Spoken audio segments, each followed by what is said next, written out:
الشيطان الرجيم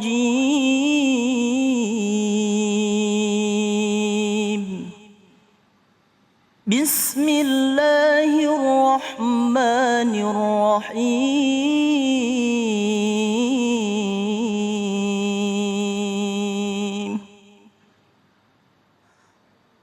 وقضى ربك ألا تعبدوا إلا إياه وبالوالدين إحسانا إما يبلغن عندك الكبر أحدهما أو كلاهما فلا تقل لهما أف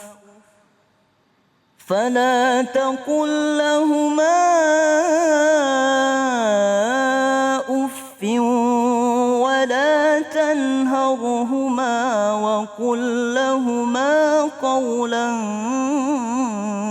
كريما صدق الله العظيم.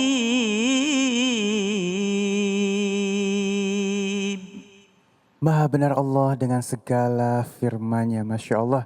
Terima kasih Qori kita Muhammad Yusuf. Kembali lagi di Cahaya Hati Indonesia. Dan kita masuk ke dalam tema kita yang sangat luar biasa ini ya. Ini pasti semuanya menunggu tentang tema ini ya. Kita akan menyikapi tentang antara suami, mertua, dan anaknya. Bersama guru kita yang dimuliakan Allah Subhanahu wa Ta'ala, Ustazah Syifa Nur Fadilah. Allahumma sholli ala Sayyidina Muhammad. A'udzu billahi minasyaitonir rajim.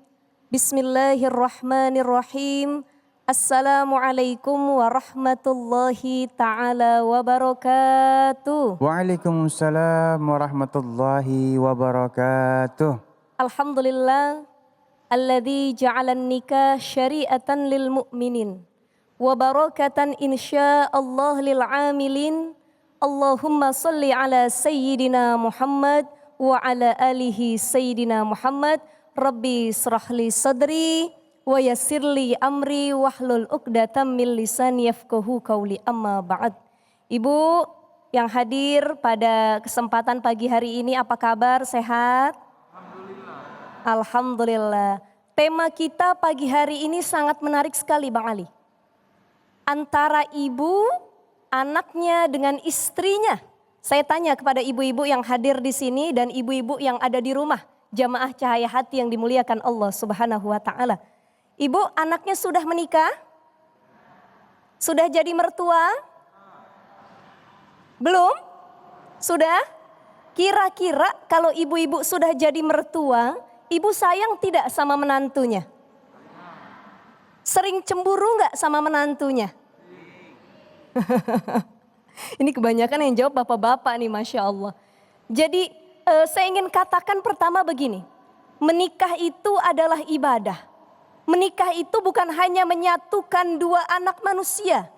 Antara mempelai laki-laki dengan perempuan saja. Lebih dari itu, menikah adalah menyatukan dua keluarga besar. Yang beda bahasa, beda wataknya, beda adat kebiasaannya, beda kehidupan sehari-harinya disatukan dalam sebuah pernikahan. Betul atau tidak?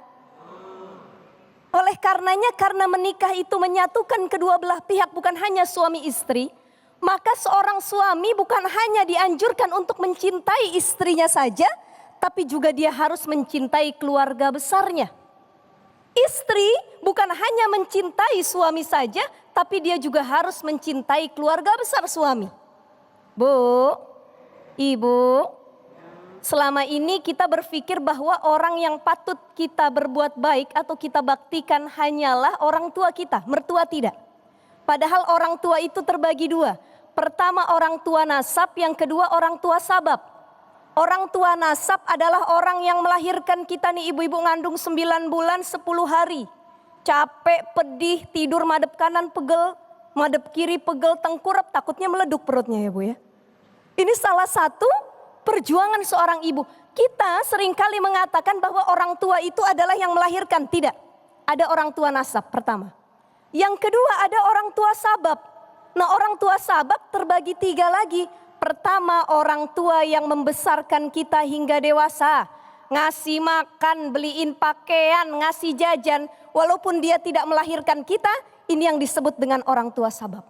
Kedua, orang tua yang memberikan ilmu kepada kita. Dari kecil diajarin sama guru. Ini guru orang tua juga.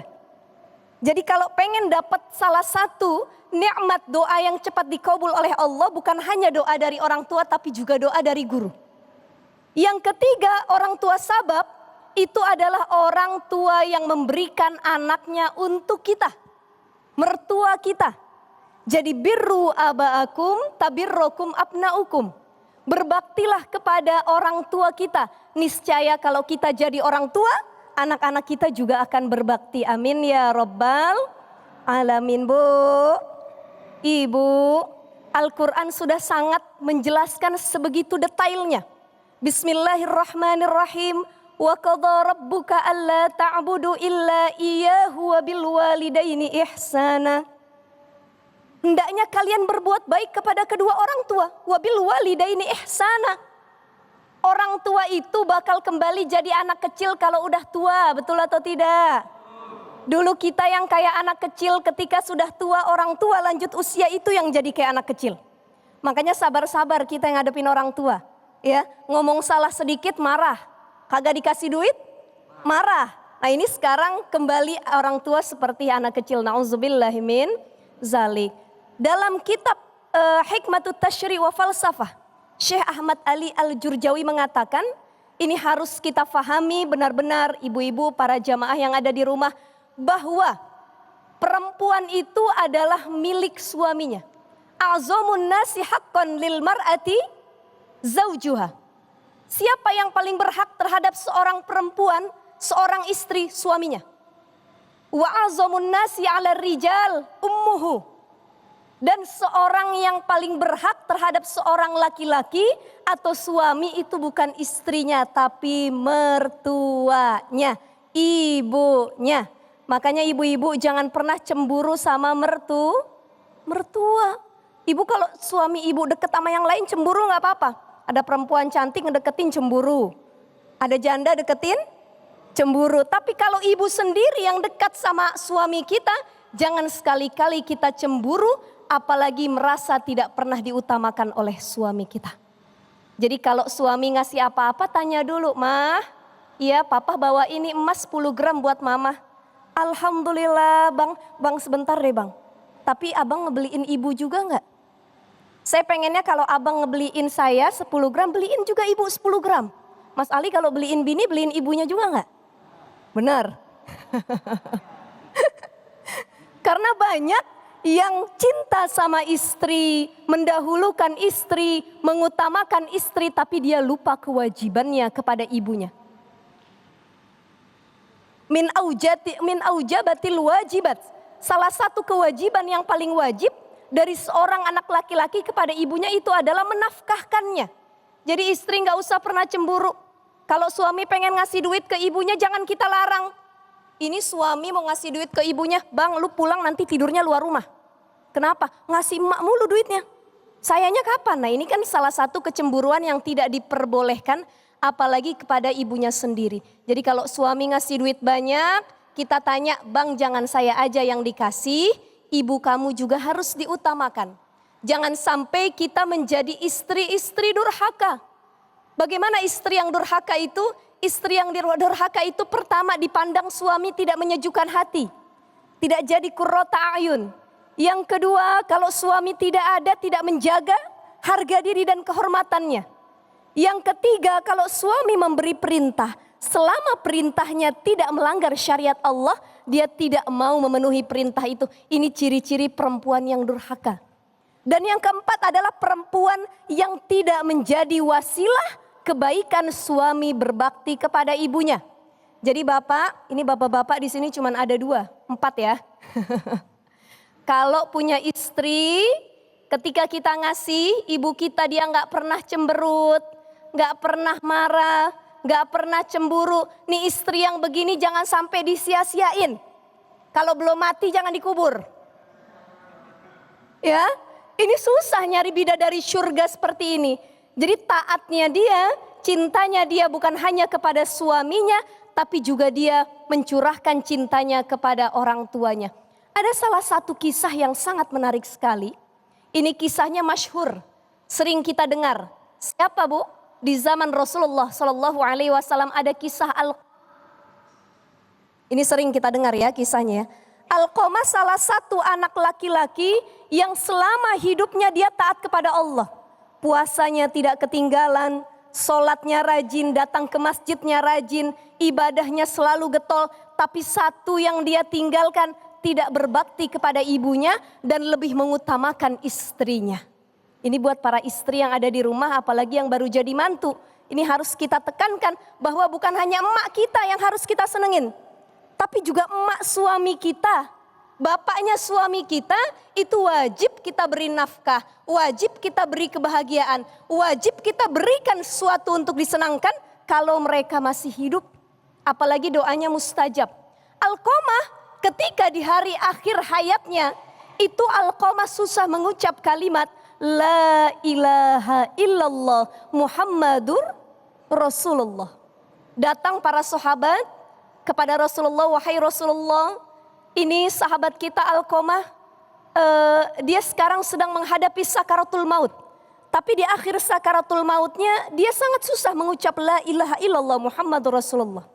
Kata Rasulullah mengatakan, coba tanya kepada istrinya Alqamah, apakah ibunya masih ada? Atau salah satu orang tuanya masih ada? Kata istrinya, iya, ibunya masih ada.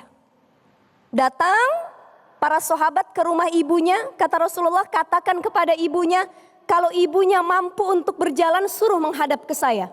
Kalau tidak mampu, saya yang akan datang ke ibunya Alqamah. Ini saking teladannya sifat Rasulullah Bu, sama orang tua. Tapi kata ibunya Alqamah mengatakan, wahai para sahabat yang datang, aku masih mampu untuk datang kepada Rasulullah. Gak usah Rasulullah yang datang ke sini. Berjalan ibunya, Rasulullah bertanya, Bu, saya mau nanya kalau bahasa kitanya. Ini Alqamah di akhir hayatnya susah mengucapkan la ilaha illallah Muhammadur Rasulullah. Apa kira-kira Bu kesalahan Alqamah? Kata ibunya mengatakan, demi Allah, demi Rasulullah. Wahai Rasulullah, sesungguhnya aku tidak ridho dengan anakku sendiri Alqamah. Kenapa? Memang selama hidupnya beliau adalah pemuda yang solih. Orang yang rajin ke masjid. Orang yang taat beribadah. Tapi satu kesalahannya, dia tidak pernah memperhatikanku dan lebih mencintai istrinya. Serta mengutamakan dalam hal apapun. Bu, sedih gak Bu? Kita udah capek-capek ngebesarin anak laki-laki. Sudah kaya, jadi pemimpin, sudah berhasil diambil sama orang. Gak inget sama kita. Dibuka handphone, ya Allah HP saya rusak apa gak pernah ada yang bunyi. Bukannya gak pernah ada yang bunyi dan rusak. Tapi ternyata anaknya tidak pernah menghubungi. Jadi para istri ataupun yang baru jadi istri harus kita pahami. Mertua juga adalah orang yang harus kita utamakan. Kalau dibeliin tas sama suami, beliin juga emaknya. Kalau dibeliin emas sama suami, beliin juga emaknya. Akan tetapi ada sisi yang lainnya. Sebagai seorang mertua kita juga harus jadi mertua yang baik. Ibu pengen punya mantu baik tapi jadi mertua enggak baik. Pengen menantunya enggak cemburuan tapi jadi mertua cemburuan. Kata ibunya bilang, ini anak saya. Setiap gajian kamu istrinya enggak boleh dapat duit. Semua duitnya buat saya. Nah ini enggak boleh juga nih. Banyak mertua-mertua yang egois. Ya, jadi terlalu ikut campur urusan rumah tangga anaknya. Terlalu mendewakan dirinya. Terlalu menganggap mantunya gak bisa apa-apa. Banyak kejadian mantu ribut sama mertua gara-gara hal sepele. Menantunya salah gendong anak, dia ngomel. Menantunya gak bisa masak seenak masakan dia ngomel. Anak saya selama hidupnya kalau dimasakin enak.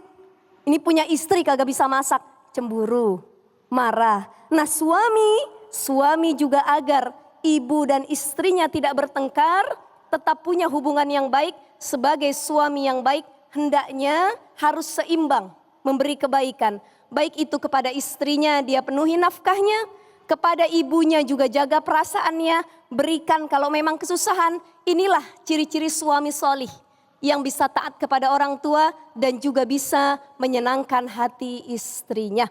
Mudah-mudahan Allah jadikan kita keluarga yang sakinah, mawaddah, warahmah, amin. Suami yang solih, amin. Istri yang solihah, amin. Dan mertua yang insya Allah disayang oleh para mantunya, amin ya rabbal alamin. Wallahu a'lam bishawab. Masya Allah, terima kasih Ustazah Syifa Nur Fadilah ya. Pokoknya mama I love you full deh. Ya Masya Allah ya. Baik, sesaat lagi kita akan membahas tentang tema kita yang ketiga nih Masya Allah ya. Kita akan membahas tentang kesombongan karena kelebihan harta. Tuh ya. Insya Allah akan dibahas oleh guru kita yang dimuliakan Allah Subhanahu Wa Taala, Ustadz Usfai. Jangan kemana-mana, tetap bersama kami di Cahaya Hati Indonesia.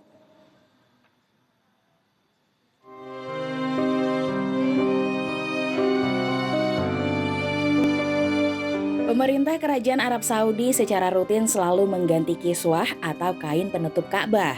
Hal ini pun menjadi salah satu tradisi tahunan ibadah haji yang dilakukan tepatnya pada tanggal 9 Zulhijjah. Dan berikut informasi mengenai sejarah dari kain penutup Ka'bah yang telah dirangkum oleh Cahaya Hati Indonesia untuk jamaah di rumah. Kain kiswah yang menjadi penutup bangunan Ka'bah memiliki ukuran hingga 658 meter persegi dan dipasang melalui sisi atas Ka'bah. Ketika mengganti kain penutup ini, petugas akan mengangkat kiswah yang baru dengan menggunakan tali untuk kemudian dibentangkan hingga menutup kiswah lama yang akan dilepas nantinya. Kain penutup Ka'bah ini pun terbuat dari 670 kg sutra murni, di mana terdapat ayat-ayat Al-Quran pada kain yang disulam menggunakan benang emas seberat 120 kg dan benang perak seberat 100 kg. Kiswah sendiri dibuat oleh 200 pengrajin dan pembuatannya melibatkan proses yang cukup panjang, dimulai dari mewarnai kain, menenun hingga mencetak. Dibuat secara hati-hati serta penuh ketelitian, kiswah menjadi hasil karya yang sempurna. Dalam pembuatannya, pemerintah Arab Saudi pun mampu menghabiskan biaya hingga mencapai 66 miliar rupiah. Jika selama ini Anda mengira kiswah identik dengan warna hitam dan kaligrafi keemasan, ternyata dahulu kain kiswah terdiri dari berbagai macam warna seperti merah, putih, dan hijau.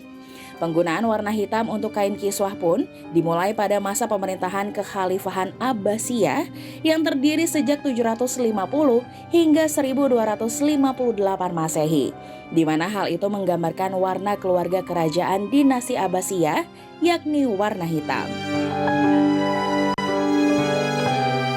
Setelah diganti dengan kain yang baru, kiswah lama akan dipotong menjadi beberapa bagian dan diberikan sebagai cindramata untuk tamu penting kenegaraan oleh Raja Arab Saudi. Hal ini mengacu pada tindakan Khalifah Umar bin Khattab yang selalu membagikan kain kiswah untuk para jemaah haji sebagai kain pelindung kepala dari teriknya matahari saat menjalankan ibadah di kota Mekah. Itu tadi informasi dari kain kiswah penutup Ka'bah. Semoga dapat menjadi ilmu yang bermanfaat bagi kita semua. Amin ya robbal alamin.